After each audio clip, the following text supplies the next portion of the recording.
રાજકોટ શહેર cyber crime બ્રાન્ચના social media monitoring સેલને એવી ઇન્ફોર્મેશન મળી હતી કે અમુક સોશિયલ મીડિયા ઇન્ફ્લુઅન્સર્સ જે છે એ પોતાના ઇન્સ્ટાગ્રામ અકાઉન્ટ્સ ઉપર બેટિંગની અમુક એપ્લિકેશન્સ છે એને પ્રમોટ કરે છે, તેના માટેની રીલ બનાવે છે, તેના માટેની લિંક્સ મૂકે છે.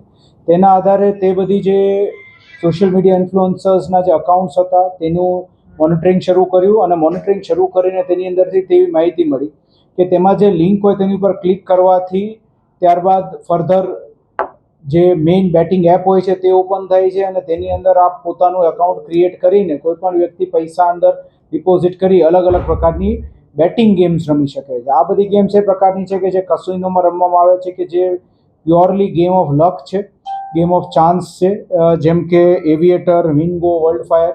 તેની અંદર અલગ અલગ પ્રકારનું જેમ કે વિંગો છે તો તેની અંદર અલગ અલગ જે વરલી મટકાના જે આંકડા હોય છે તેમ આંકડા ઉપર પૈસા લગાવવાના હોય છે.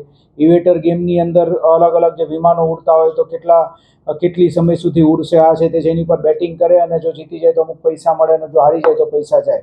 એટલે આ પ્રકારની આખી બેટિંગ ગેમ્સ જે છે તે પ્રમોટ કરવામાં આવી રહી હતી અને આ જે બધા જે સોશિયલ મીડિયા ઇન્ફ્લુઅન્સર તેના ફોલોઅર્સ પણ હજારો અને અમુક તો લાખોમાં છે. જેમ કે અત્યારે હાલ 2 ગુનાવા દાખલ કર્યા, તેની અંદર દીપ ગોસ્વામી કરીને એક છે અને બીજો જે છે ધાર્મિક વાઘાણી કરીને. તો ધાર્મિક વાઘાણીના આશરે 95,000 જેટલા ફોલોઅર્સ છે અને દીપ ગોસ્વામીના 3.25 લાખ જેટલા ફોલોઅર્સ છે. અને આ બંને જે સોશિયલ મીડિયા ઇન્ફ્લુઅન્સર્સ હોય તો તે લોકોને એ પ્રમાણે થતું હતું કે જેમ એના સોશિયલ મીડિયા અકાઉન્ટ ઉપર જે લિંક મૂકેલી હોય તે ક્લિક કરીને જેટલા લોકો આ બેટિંગ ગેમ્સની અંદર ઇન્વોલ્વ થાય તે બેટિંગ ગેમ્સમાં એમને કમિશન મળવાનું શરૂ થઈ જાય, જેટલા હાર જીતના આંકડા પડે એ પ્રમાણે. અને એ પ્રમાણે અત્યાર સુધીમાં આ બંને જે સોશિયલ મીડિયાના જે ઇન્ફ્લુઅન્સર્સ છે તે લોકો લાખો રૂપિયા આના મારફતે કમાઈ પણ ચૂક્યા છે. અન્ય પણ બીજા ઇન્ફ્લુઅન્સર્સની પણ અમને માહિતી મળી છે. અમારી રાજકોટ શહેર ક્રાઇમ બ્રાન્ચ તરફથી, સાયબર ક્રાઇમ બ્રાન્ચ તરફથી સર્વે વાલીઓને અને નાગરિકોને અપીલ છે કે આપ સૌ લોકો આ પ્રમાણેની કોઈ લોભામણી જે સ્કીમ્સ હોય તેમાં આપ પોતાના પૈસા ઇન્વેસ્ટ ન કરો અને જો આપના બાળકો કે અન્ય યુવાનો પણ આ પ્રમાણે બેટિંગની અંદર પૈસા હારતા હોય તો તે બાબતે ખાસ તકેદારી રાખી અને આ પ્રમાણે કોઈ પણ સોશિયલ મીડિયા ઇન્ફ્લુઅન્સરના ઇન્ફ્લુઅન્સમાં આવીને બેટિંગ તરફ ના જાય. સર, આમાં આ જે લોકો પ્રમોટ કરતા હતા તો સ્ટોરીના કેટલા રૂપિયા લેતા હતા અને કેટલા સમયથી કરતા હતા? આ લોકો જે છે તે લોકો જે લિંક ઉપર મૂકતા હતા એમાં પછી જેમ 7,000 રૂપિયા એક રીલ બનાવવાના એમને મળે, પરંતુ મેઇન વસ્તુ એ હતી કે તેની અંદર કેટલું એમની નીચે જે ટીમ બને અથવા મેમ્બર્સ બને એ લોકોનો હારજીત જે છે એ કેટલા રૂપિયાની થાય છે એ પ્રમાણે એ લોકોને કમિશન મળી જતું હતું.